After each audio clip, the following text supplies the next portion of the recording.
The journey of the entrepreneur is a profound and wonderful journey. I didn't want to work for anyone else. I wanted to work for myself. Hi, I'm Mike Caslin, your host for Veterans Playbook. I'm hearing a lot of assets from your military experience. I initially started Battlefish to help other veterans, to help other people. It's battle fishing good. This is a series about veteran entrepreneurs driven by their passion and purpose to create peace and prosperity for themselves and their community. We just grew 20% in the last probably 3 months. You've been heroes, national security heroes. I've been mortared, I've been shot at. Now it's time for you to become economic heroes. We're going to be using the Entrepreneur's Playbook, written by Professor Len Green, member of the Babson Business Hall of Fame, philanthropist, author, and serial entrepreneur. Find a problem out there, solve it. We want to ignite your passion and your social entrepreneur within. Everywhere I went, you could never find this style of pizza anywhere. Most people see an abandoned building as just waste. We see it as an opportunity.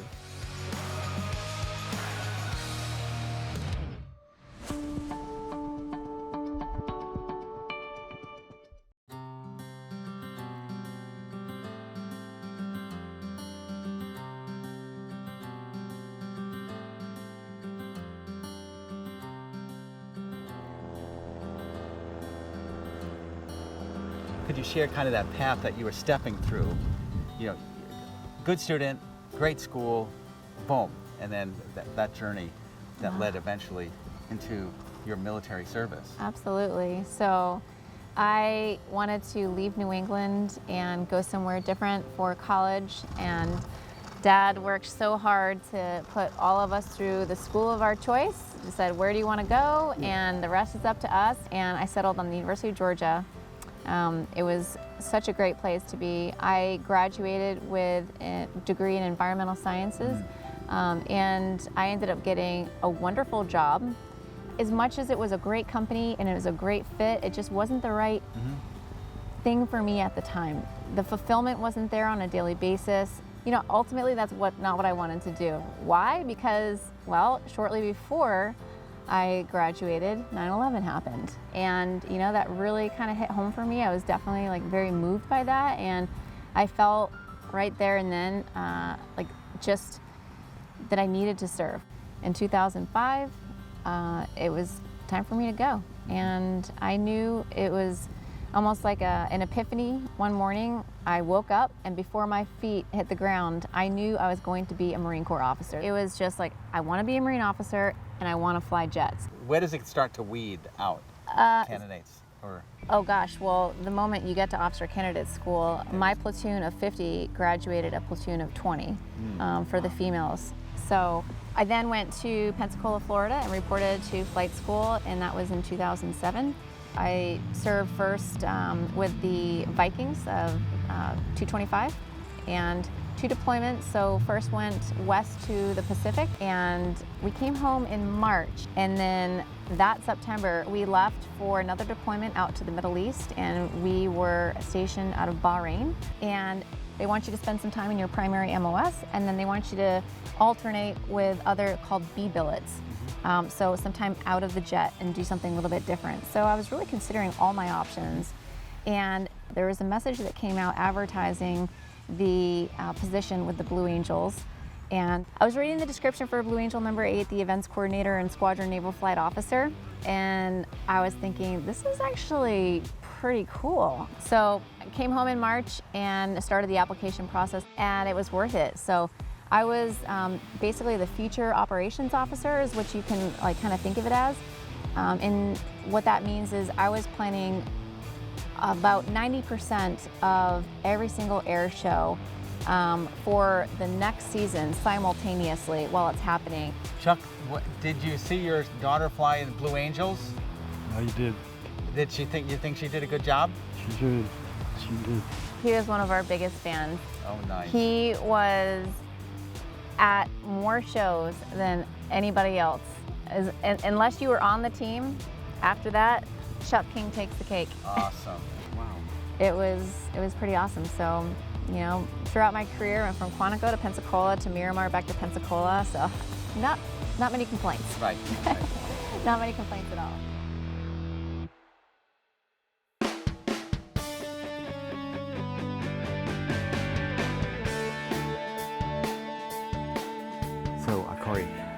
changes happen.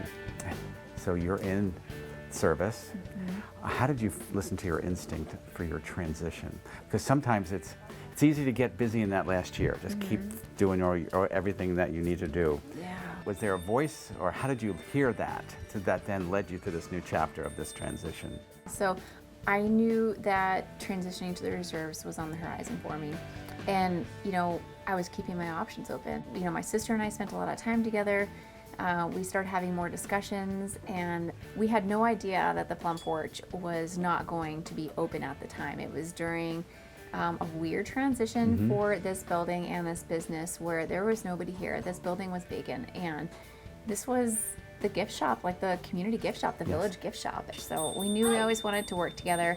We started talking about that and just realized maybe this is us.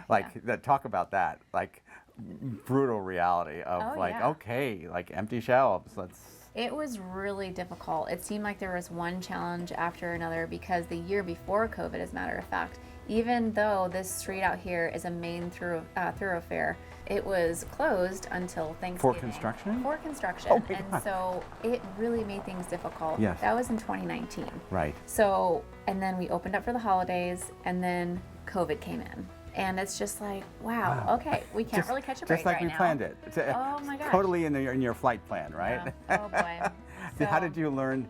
What was the critical asset from military training of adaptation? Let some dust settle, and then think about how are we going to make this better? Like, what are we going to do? Yes. We're definitely not going to sit on our hands Yes. and wait for things to kind of happen. We're not going to be reactive. We are going to be proactive. Yes. So what we would do is, you know, we would tell people, give us a call. We use social media to the max extent possible. We'd say, hey, we're still here. And we would start doing live videos around the store of what we still had on our shelves. So people were still able to put orders in. And then we would say, we're going to leave your package outside in the bag. And so we'll have your name on it. Just come pick it up. Yes. And so they would do that, and it was still that safe distance. Yes. And so the porch very much allowed us to continue being like an active part of people's lives. That's brilliant. Brilliant. Yeah. And I'll also tell you, not only did we do porchside pickup, but a big thing that we started back to the videos was our Facebook Live. And then we realized, okay, people are really liking this. We're having fun with it. And you know, people are not just coming on to buy, people are coming on to just have that human connection. Yes. And that was a huge driver for us too. And that has now turned into a weekly show for us. So it is totally taken off because we thought it was going to be temporary. But isn't it interesting that now that you've made it through that really almost winnowing time, Right. now others may not have, but your brand is stronger post, 4 years later than you possibly could have predicted. Right.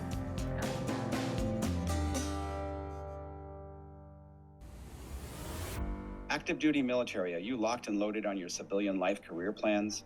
Military spouses, have you found a career that travels with you?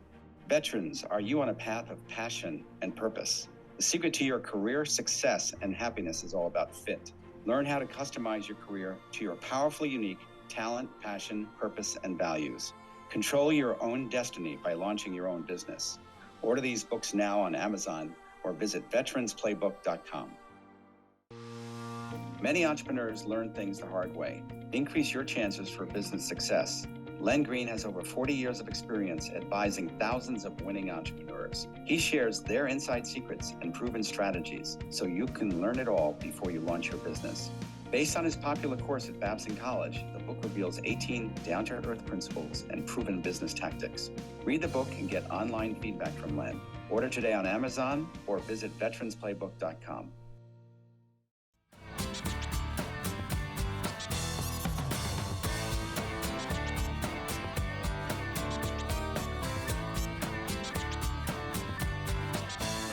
Well, we always wanted to work together. We knew that. But you were so established in your career, you know, very successful. But you wanted something different.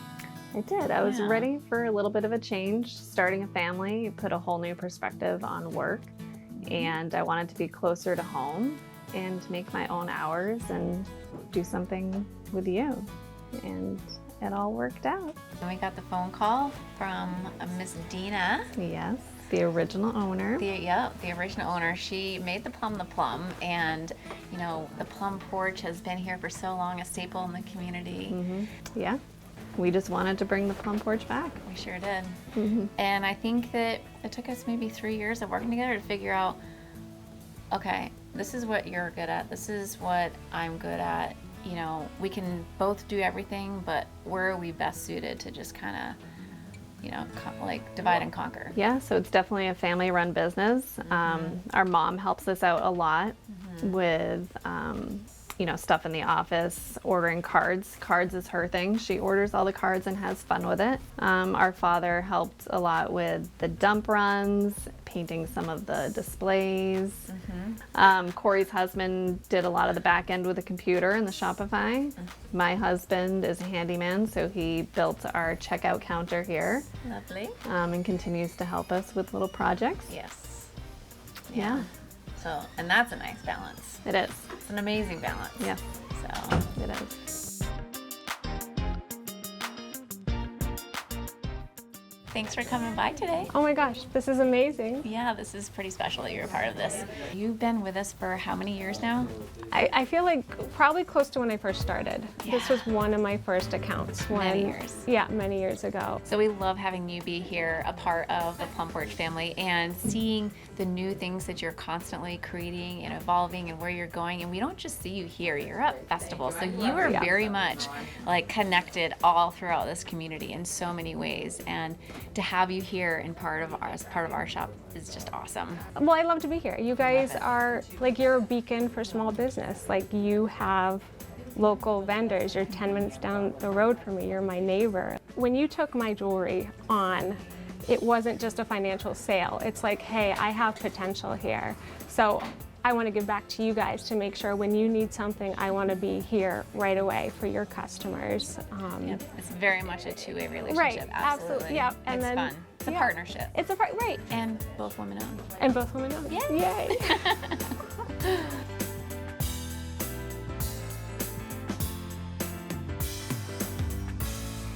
Thanks for being here, Josh. Thanks for having me. Yeah. So you have been in here.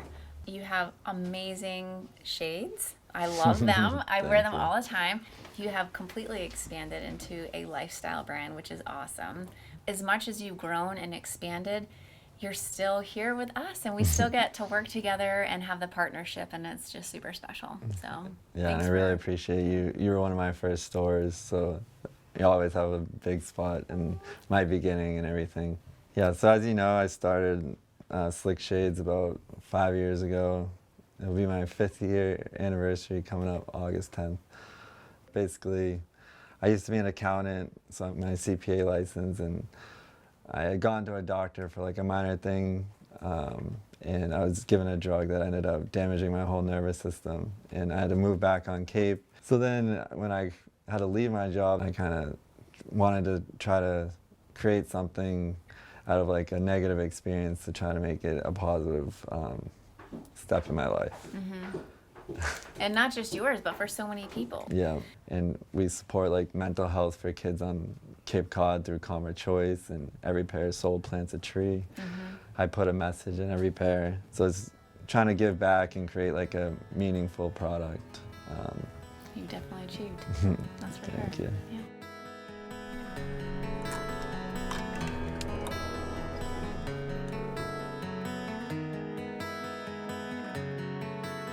There's customers who become our friends, and those remain special, and it's very special to us, and that is absolutely the both of you. Like, It goes both ways. yeah. As I said the other day on the Wednesday night show, Yeah. you know, it's like whoever walks through the door, you guys make them feel as though they're the only customer and they're the only important person in that store. And you do it, your staff does it, you hire people around you that are just like the two of you.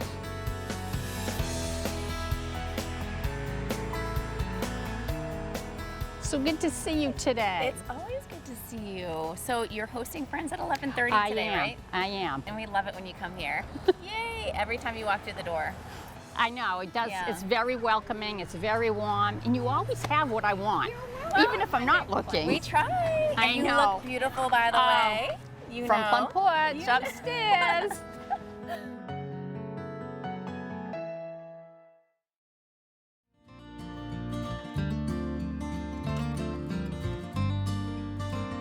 And we're back with Corrie Mays, one of the co-founders of Plum Porch, top gift shop on Cape Cod, and Cindy Jones, the founder and president of Heroes in Transition, one of the most innovative, forward-looking, and healing organizations for veterans and families in America.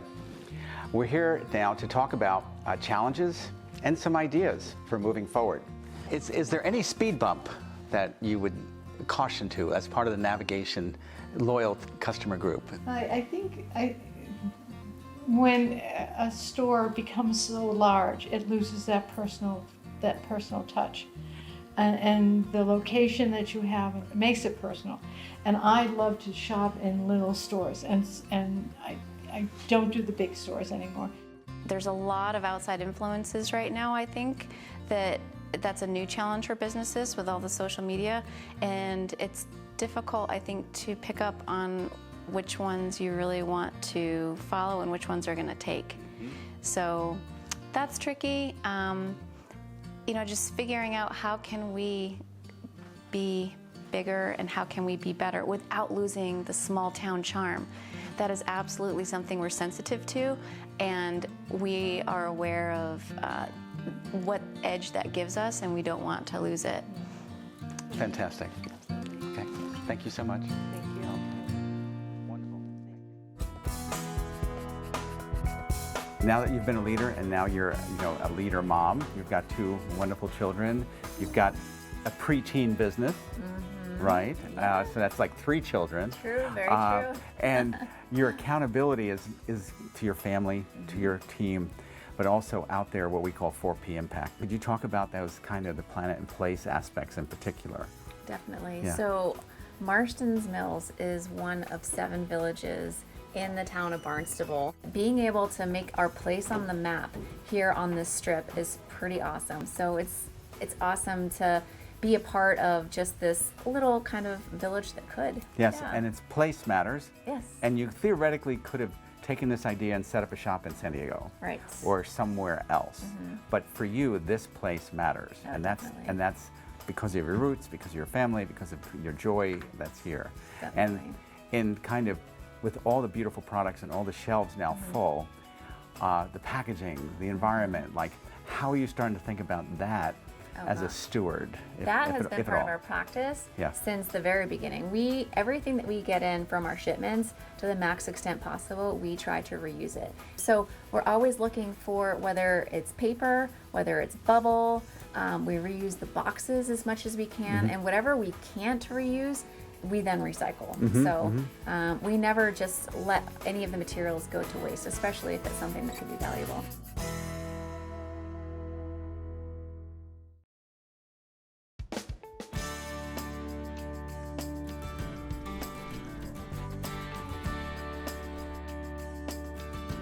Maybe you could talk a little bit about how you've been able to create a path that really works for y'all. Because I know you shared something very powerful that you talk everything through. And that's a really beautiful trust and communication gift. Yeah, we're definitely a sounding board for each other, very much so. I can't think of a single major decision we've made without having a good long conversation about it. So sometimes very long, but yeah. One of the early decisions was when we first bought the business, we were renting the building, but then we had to decide to buy the business and the building. Yes. And that was a very pivotal decision, right? Yes. But we did it because rents would keep going up and we wouldn't have an asset. But we've actually owned the business as you have an asset that kind of gains equity. And that was a big one where we had to make a decision. We made it, and then we were kind of all in. Yes, got it. We burned the boat, so to speak. Yes, yes. And so we're trying to encourage military families to think about ventures together and create their next phase of kind of passion and purpose together, and more personal peace and family peace and prosperity. So it's become 4 Ps of the veteran venture. we definitely take time to, I would say, catch up and reconnect at the end of each day. Sometimes it's very brief, sometimes it's a little bit longer, but I think that that's very important. And you know, the crazier and more hectic the every day gets like during the day, I think that's even more important for us to find time to, you know, get a date night in, you know, find the time to maybe go out for coffee in the morning, whatever it may be, but we definitely need to make sure that communication is solid. And also with kids, I think it's easy to get distracted, but you also have to remember yourself, you know? Yes. And I think we kind of think about minimizing regrets, right? Like when she decided to do the Plum Porch, it's a big decision, but you have to project forward, regardless of how this turns out, what will I regret not doing? And that's it. You also figure it out together, because in the Marine Corps they teach you bloom where you're planted. Okay. You don't really know what billet you're going to have, Yes. but they put you there and you got to figure it out. Yes. And that's what we've done. I mean, she started a business without the business experience to figure it out. Yes. Kids are these humans you have to figure out how to take care of. There's no manual, you know, you got to figure it out. But you figured it out. And so I was wondering if you could share kind of words of encouragement on that figure-outable aspect. Find something you're passionate about, you know, and then just like everything else, you've got to go all in on it. If that's what you're dedicating and committing yourself to, it's not just you. It never is just you. It's your family, and it's everyone who relies on you, and that's going to extend beyond your family if you're doing things right. Yes. So if you find something that you're passionate about, then you will succeed. You will thrive. Just like Gabe said, you'll bloom where you're planted. So if you figure that passion out, I think that that's the secret ingredient. Yes. And I think, you know, you are doing something special here, and it has implications nationally and globally too. And that's why we're excited to be able to tell your story, both nationally and globally.